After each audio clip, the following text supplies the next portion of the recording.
संस्थानों के अंदर सरकारी जो जितने भी यूनिवर्सिटीज हैं, चाहे वो स्टेट की हो सेंटर की हो, उसके अंदर जितने assistant professor, associate professor, professor EWS के कोटे से लग रहे हैं, आप उनकी जांच कर लीजिए। उनके गांव में जाकर उनके पास क्या प्रॉपर्टी, तो पता लगेगा ईडब्ल्यूएस की 8 लाख वाली सीमा में। छात्रवृत्ति देने की बात है, एससी एसटी के रिजर्वेशन की बात आती है, तो वहां पे उनका एक इनकम क्राइटेरिया 2.5 लाख है और कई जगह तो 1.5 लाख है।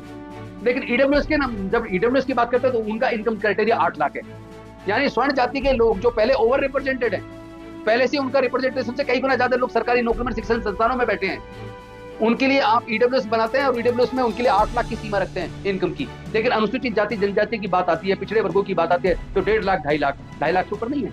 इतना बड़ा पक्षपात हो रहा है, किसी कोर्ट को नहीं दिख रहा, किसी सरकार को नहीं दिख रहा। और मुझे तो बड़ा दुख होता है, किसी सरकार को इतनी शर्म भी नहीं आती कि कम से कम अनुसूचित जाति जनजाति के पारिवारिक स्थिति को देखते हुए अगर आप ईडब्ल्यूएस को, स्वर्ण जाति के लोगों को आप 8 लाख का इनकम क्राइटेरिया रख रहे हैं, तो फिर एससी एसटी को क्यों नहीं 8 लाख करते हैं? क्रीमी लेयर की लागू करने वाली जो मानसिकता दिख रही है, ये मानसिकता एससी एसटी के बच्चों को शिक्षा से दूर करना, नौकरी से दूर करने का। एम्प्लॉयमेंट को आप ठेके पे दे चुके हैं, आउटसोर्स कर चुके हैं, वहां तो नौकरियां सरकारी लगती नहीं है। और रही बात group A, group B, group C, उसमें भी आउटसोर्स, उसमें भी ठेके पे भर्ती हो रही है, कॉन्ट्रैक्ट पे, कॉन्ट्रैक्चुअल 50% वैकेंसी खालियां जो हैं उनमें कॉन्ट्रैक्चुअल भर्ती हो रही है, रेगुलर वैकेंसी हो रही है। ज्यादातर सरकारी संस्थानों को प्राइवेटाइज कर दिया, ज्यादातर पीएसयू को बेच दिया। तो हमारे एससी एसटी के, ओबीसी के जो बच्चे हैं, जो गरीब लोग हैं, उनके तो हमने रास्ते तरक्की के बंद कर दिए। शिक्षण संस्थानों को लगातार आप बंद कर रहे हैं, लाखों सरकारी स्कूल आप बंद कर चुके हैं। आखिर इतनी नफरत अनुसूचित जाति जनजाति के पिछड़े वर्गों के लोगों से क्यों है आपको? और इतना पक्षपात होता है, कोर्ट को नजर नहीं आता क्या? साथियों, हमें इसके लिए बहुत बड़ा जन आंदोलन छेड़ना पड़ेगा।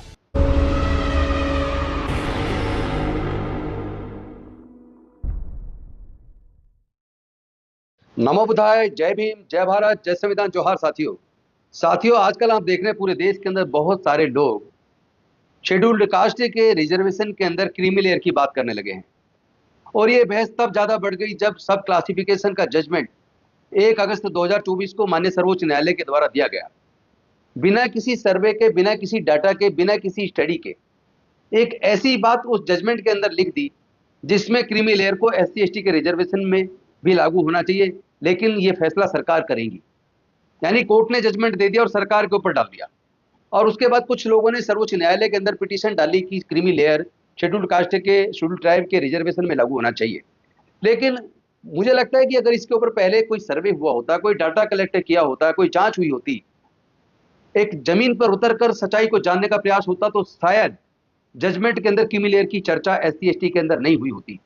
क्योंकि ये कोई गरीबी उन्मूलन का कोई सिद्धांत के लिए रिजर्वेशन बाबा साहब ने नहीं दिया, बल्कि वो लोग जो सामाजिक तौर पर, शैक्षणिक तौर पर पिछड़े थे, उनको मुख्य धारा में लाने के लिए उनके लिए ये प्रयास किया गया कि उनके लिए रिजर्वेशन नौकरियों में, शिक्षण संस्थानों में होना चाहिए। लेकिन आज आजादी के 75 साल बाद स्थिति क्या है? एक तरफ भारत की सरकार 2006 में 93rd अमेंडमेंट करती है भारत के संविधान में और आर्टिकल 15(5) जोड़ती इसलिए है ताकि जितने भी प्राइवेट एजुकेशनल इंस्टीट्यूशंस हैं उनके अंदर रिजर्वेशन दिया जा सके अनुसूचित जाति जनजाति पिछड़े वर्गों को। लेकिन आज तक भी वो लागू नहीं हुआ और दूसरे कुछ लोगों ने कोर्ट के अंदर पिटीशन डाल दी। लेकिन मैं एक डाटा आपके सामने रखना चाहता हूं, क्योंकि अभी पार्लियामेंट की एजुकेशन के ऊपर एक स्टैंडिंग कमेटी है जिसके चेयरमैन आदरणीय दिग्विजय सिंह जी हैं। उन्होंने कई प्रतिष्ठित शिक्षण संस्थानों के बारे में, जो प्राइवेट हैं, उनके बारे में काफी बड़ी स्टडी की और स्टडी करने के बाद वो जिस नतीजे पर पहुंचे, जो रिपोर्ट उन्होंने संसद के अंदर रखी और केंद्र सरकार से ये मांग की कि एससी एसटी ओबीसी को निजी शिक्षण संस्थानों के अंदर रिजर्वेशन दिया जाना चाहिए। आप देखिए डाटा क्या कहता है। ये डाटा बताता है ओबीसी के लोग प्राइवेट शिक्षण संस्थानों के अंदर, जो रेपुटेड प्राइवेट शिक्षण संस्थान है, उसमें ओबीसी के लोग 11.16% ओबीसी के छात्र पढ़ते हैं। लेकिन अगर अनुसूचित जाति जनजाति की बात करेंगे तो आप चौंक जाएंगे।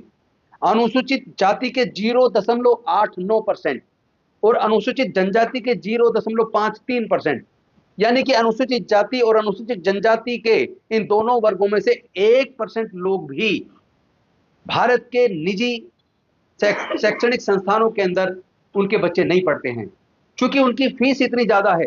कहीं पे 50 लाख तो कहीं 1 करोड़, कहीं 1.5 करोड़, कहीं पे 20 लाख, कहीं 25 लाख, कहीं 30 लाख। यानी कि भारत की सरकार की नौकरियों में जो लोग group D, group C, group B में आए, वो भी इस लायक नहीं है कि अपने बच्चों को इन प्राइवेट शिक्षण संस्थानों में एडमिट करा सके, उनकी पढ़ाई का खर्चा उठा सके। तो जब उनके उनके पास इतना पैसा ही नहीं है कि उनके बच्चे प्राइवेट शिक्षण संस्थानों में पढ़ पाएं, तो फिर ये क्रीमी लेयर की बात क्यों? आखिर क्रीमी लेयर का आधार क्या है? मैंने तो दिल्ली विश्वविद्यालय के अंदर देखा, तमाम देश की जो सेंट्रल यूनिवर्सिटीज हैं उसके अंदर जितने भी assistant professor, associate professor, professor लग रहे हैं, सारे के सारे आरएसएस की बैकग्राउंड से लग रहे हैं। और उसमें जो ईडब्ल्यूएस के नाम पे जो लग रहे हैं, वो लोग 1000, 2000, 3000 खर्च करके सर्टिफिकेट बनवा लाते हैं रेवेन्यू डिपार्टमेंट से। वो गरीबी रेखा से ऊपर है, गरीबी रेखा में आ ही नहीं सकते, उनकी हाथ जांच करा लीजिए। मैं दावे के साथ कह सकता हूं, जितने भी शिक्षण संस्थानों के अंदर सरकारी जो जितने भी यूनिवर्सिटीज हैं, चाहे वो स्टेट की हो, सेंटर की हो, उसके अंदर जितने assistant professor, associate professor, professor EWS के कोटे से लग रहे हैं, आप उनकी जांच कर लीजिए, उनके गांव में जाकर उनके पास क्या प्रॉपर्टी, तो पता लगेगा ईडब्ल्यूएस की 8 लाख वाली सीमा में नहीं आते। और दूसरी तरफ सबसे ज्यादा शर्म की बात तो यह है कि जहां छात्रवृत्ति देने की बात है या एससी/एसटी के रिजर्वेशन की बात आती है, तो वहां पे उनका एक इनकम क्राइटेरिया 2.5 लाख है और कई जगह तो 1.5 लाख है। लेकिन ईडब्ल्यूएस के जब ईडब्ल्यूएस की बात करते हैं तो उनका इनकम क्राइटेरिया 8 लाख है। यानी स्वर्ण जाति के लोग जो पहले ओवर रिप्रेजेंटेड है, पहले से उनका रिप्रेजेंटेशन से कई गुना ज्यादा लोग सरकारी नौकरी में, शिक्षण संस्थानों में बैठे हैं, उनके लिए आप ईडब्ल्यूएस बनाते हैं और ईडब्ल्यूएस में उनके लिए 8 लाख की सीमा रखते हैं इनकम की। लेकिन अनुसूचित जाति जनजाति की बात आती है, पिछड़े वर्गों की बात आती है, तो 1.5 लाख, 2.5 लाख, 2.5 लाख से ऊपर नहीं है। इतना बड़ा पक्षपात हो रहा है, किसी कोर्ट को नहीं दिख रहा, किसी सरकार को नहीं दिख रहा। और मुझे तो बड़ा दुख होता है, किसी सरकार को इतनी शर्म भी नहीं आती कि कम से कम अनुसूचित जाति जनजाति के पारिवारिक स्थिति को देखते हुए अगर आप ईडब्ल्यूएस को, स्वर्ण जाति के लोगों को आप 8 लाख का इनकम क्राइटेरिया रख रहे हैं, तो फिर एससी/एसटी को क्यों नहीं 8 लाख करते आप?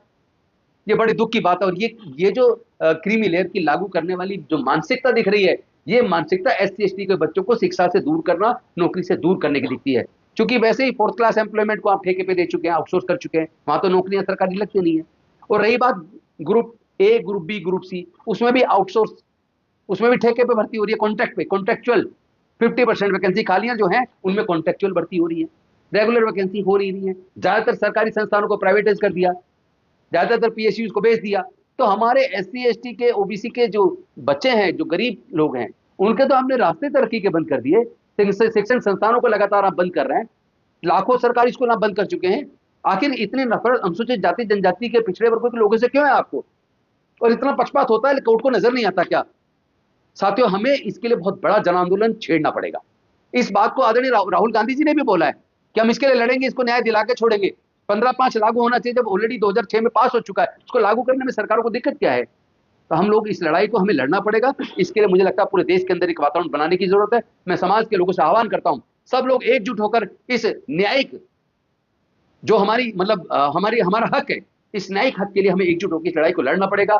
हम लड़ेंगे, हम जीतेंगे। बहुत बहुत धन्यवाद। नमो बुद्धाय। जय भीम, जय भारत, जय संविधान, जोहार।